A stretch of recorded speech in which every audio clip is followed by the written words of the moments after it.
Hey everyone, in this guide I'm going to show you how you can beat Arena 8 in Clash Royale using a Hog Musketeer Rocket Cycle deck. Let's get started. So now let's break down the deck.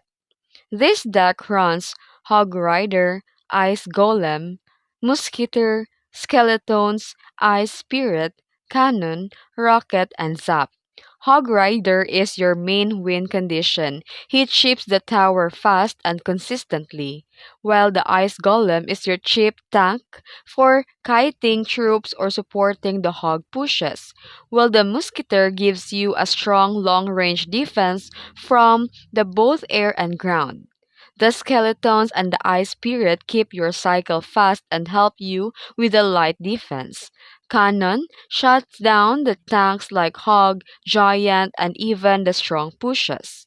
While the rocket is your finisher, use it to shut down big pushes or cycle tower damage when needed.